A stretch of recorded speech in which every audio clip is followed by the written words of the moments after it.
안녕하십니까. 대단한 부동산 꼰대 김학주입니다. 자, 오늘도 여러분들한테 전문가의 시각에서 보는 주말 뉴스를 준비했습니다. 자, 여러분들의 시각과 제 시각을 한번 비교해 보셔가지고 여러분들이 조금이라도 더 나은 결정을 할 수 있도록 도움이 되는 시간을 제가 준비했습니다. 오늘은 전세에 관한 뉴스만 가지고 준비를 했어요. 여러분들 이 전세에 관해서 좀 잘 아셔야 되는 게 이 전세란이 지금 특히 수도권 같은 경우 전세란이 굉장히 심각합니다.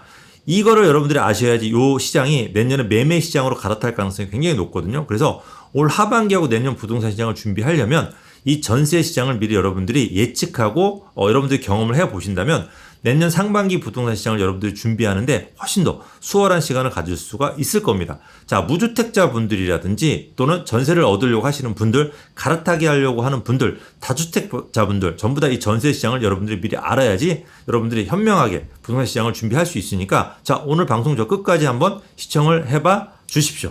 자, 첫 번째 뉴스입니다. 전세란 우려 커지는 서울. 전세 수급 지수는 3개월 만에 최고라는 기사입니다. 자, 서울의 전세 수급 공급 수준을 나타내는 지표가 3개월 만에 최고치를 경신했다. 전세 수급 지수가 뭐냐면 100을 기점으로 위로 올라가면 전세 상황이 되게 안 좋은 거고 밑으로 100보다 낮은 두 자리 숫자일수록 전세 수급 상황이 좋은 건데 지금 현재 약 110% 정도 수준으로 꾸준하게 올라가고 있다라고 하는 겁니다. 자, 이제 작년 상반기 110 안팎으로 등락을 거듭하다가 전월세 상한제, 계약갱신 청구권, 임대차 입법이에요. 본격 시행된 작년 8월 이후에 꾸준히 상승해 지난해 11월 133까지 뛰었다. 그러다가 2월에 중고 120으로 다시 조금 떨어졌다가 이사 대책 영향으로 103까지 떨어졌다가 지금 현재는 110으로 다시 뛰고 있다라고 하는 거고 지금 계속 뛰는 게 이제 111, 112까지 계속 이제 위로 이제 올라갈 것으로 이제 전망을 해서 앞으로 이제 올 가을, 지금 비수기잖아요. 성수기가 됐을 때 아마 가장 많이 폭등하지 않을까라고 이제 전문가들이 예측을 하는 거죠. 그러니까 작년에 110 정도, 그러니까 작년 상반기에도 전세 수급 상황이 좋지 않았어요. 근데 이제 임대차 중간에 입법을 발표해서 전세 물량을 잠궈버렸어요. 그러니까 2년 살던 사람을 4년까지 살 수 있다 보니까 물량은 같을 수가 있지만은 내가 가고 싶은 지역에 서로 이렇게 손바꿈이 일어나야 되거든요. 근데 사람들이 그냥 주저앉아 버리니까 물론 얻고자 하는 사람도 줄었겠지만 나온 매물도 줄은 거죠. 그러다 보니까 이제 매물이 줄다 보니까 부르는 게 값이 돼버린 거죠. 이런 부분들 때문에 더군다나 지금 서울 같은 경우는 입주 물량 자체가 예년에 비해서 50%도 지금 안 되고 있거든요. 이게 2024년까지 입주 물량이 굉장히 적어요. 그러면 이 전세가가 지금 올해만의 문제가 아니고 2024년까지 계속 뛸 수도 있다라고 하는 게 지금 이 전세란 가장 큰 문제인데 그래서 임대차 입법이라는 거 지금 만들어서 그나마 기존 매물들 입주 물량이 부족하면 기존 매물이라도 나오게 해야 되는데 그 수급 현안도 임대차 입법에 의해서 막혀버렸다는 거죠.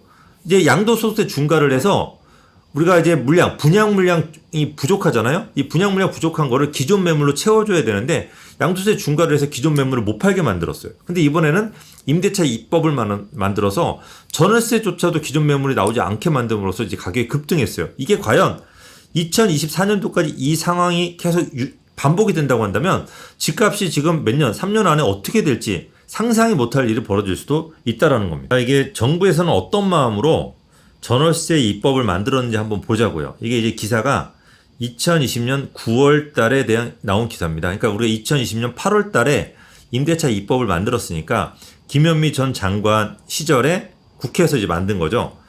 김현미 국토부 장관이 임대차 입법 시행 이후에 전세시장 불안 현상에 대해서 임대인과 임차인 모두 슬기롭게 마음을 모아서 극복을 하랍니다. 그러니까 이게 법은 정부에서 만들었지만 이거를 극복하는 거는 전월세를 올려주고 비싼 값에 전세 월세를 사는 거는 국민들이 슬기롭게 마음을 모아서 극복을 하라는 얘기 같아요. 그러니까 몇 개월 후에 그럼 전세 가격이 안정될 거라는 얘기입니다. 계속 지금 현재 뛰고 있는데 자, 1989년도 임대차 기간을 1년에서 2년으로 늘렸을 때도 4, 5개월 정도 임대 가격이 상승하는 등 시장 혼란이 있었다. 그러니까 4, 5개월 후에는 전월세 시장이 안정됐다라는 거죠. 그러니까 이게 산수로 부동산 시장을 계산한 거예요. 89년도에 1년에서 2년으로 늘렸으니까 이때 약 4, 5개월 정도 불안했다. 그러면 지금 2년에서 4년으로 늘릴 때도 역시 4, 5개월 정도 불안하고 그 다음엔 안정되지 않겠냐. 이렇게 그냥 산수로만.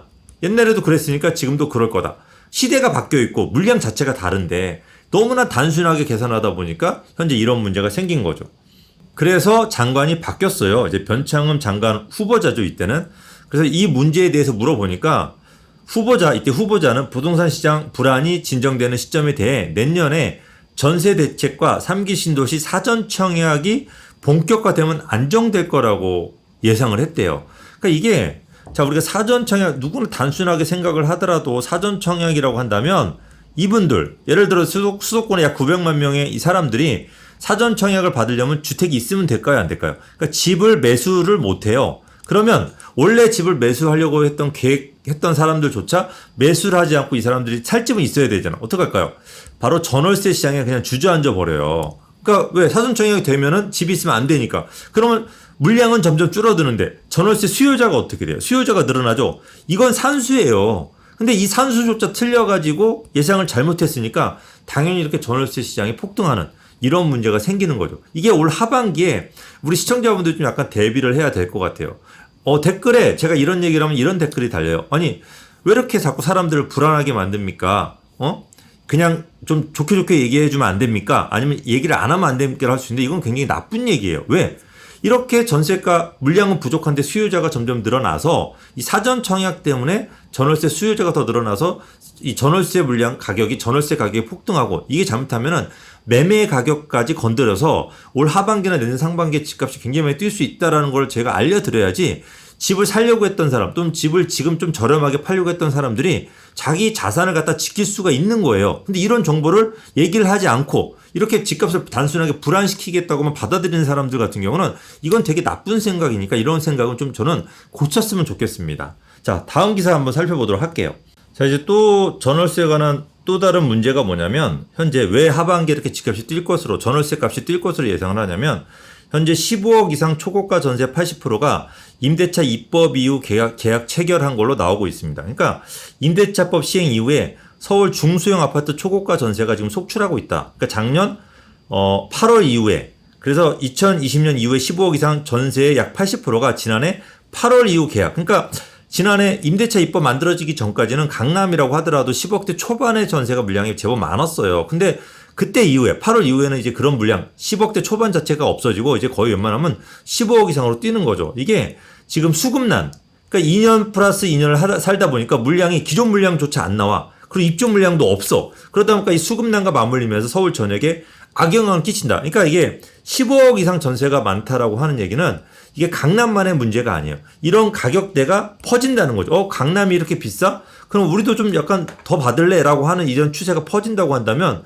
이게 앞으로 어떻게 서울의 전세값이 지금 예상하는 것보다 너무 많이 작년보다 더 많이 뛸 수 있는 가능성을 지금 내재하고 있다는 거죠. 지금은 초고가 전세가 서초구하고 강남구에 집중되고 있지만 이게 곧 마포라든지 강동구까지 퍼지면서 곧 강북구, 강북, 강서 이쪽으로 번질 가능성이 높기 때문에 이런 부분들을 우리 시청자분들이 반드시 알고 계셔야 될 것 같습니다. 자, 이제 마지막 기사입니다. 마지막 기사를 보게 되면 자, 정부가 등 떠민 서울 전세 난민 급증.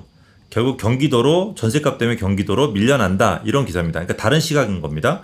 전세난 때문에 서울에서 경기로 다시 서울로 다시 경기로 이렇게 서울에서 서울로 다시 돌아갔다 오더라도 중급지에서 하급지로 경기도는 상급지에서 중급지로 이렇게 옮기는 이런 악순환이 계속 벌어지고 있다는 거죠.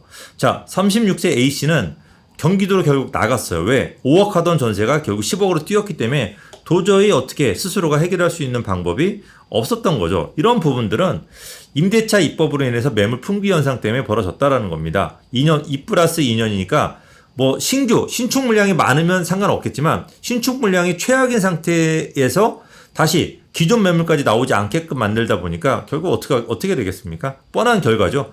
자, 임대차법이 시행되기 전인 지난해 8월 전만 하더라도 서울 내 인구 유입이 증가했다. 그러나 이후에는 매달 8,000명 이상이 서울을 벗어나고 있다. 자금력이 떨어지는 30대가 가장 많이. 자, 자금력이 떨어지는 30대지만 소비성은 가장 강합니다.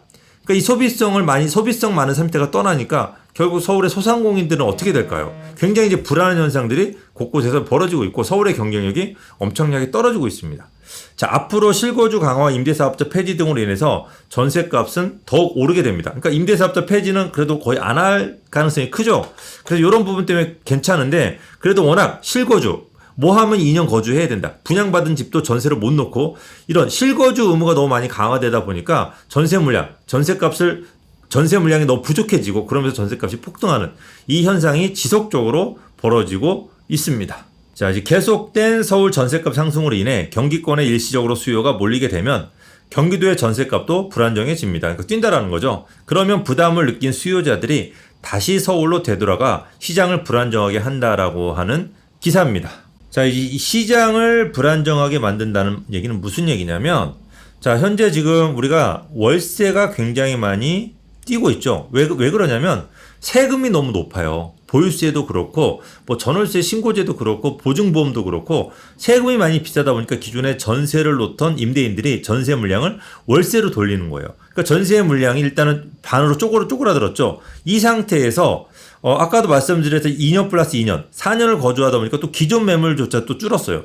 그러니까 이게 없어지다 보니까 전세 물량이 어떻게 돼요? 굉장히 많이 부족해진 상황인 거고, 이러다 보니까 전세가가 폭등할 거고, 이거에 질린 사람들이 집을 사요. 자, 무주택자분들, 전세만 살던 사람들이 집을 사기도 하고, 1주택을 가지고 있던 사람들도 내 현재 살고 있는 집을 전세 놓고, 조금 더 중심지에서, 상급지에서 현재 전세를 살고 있는데 전세값 너무 비싸. 그러면 기존 집을 팔고 내가 좀 융자를 받아서 돈을 보태서라도 똘똘한 한 채를 사러 가는 거죠.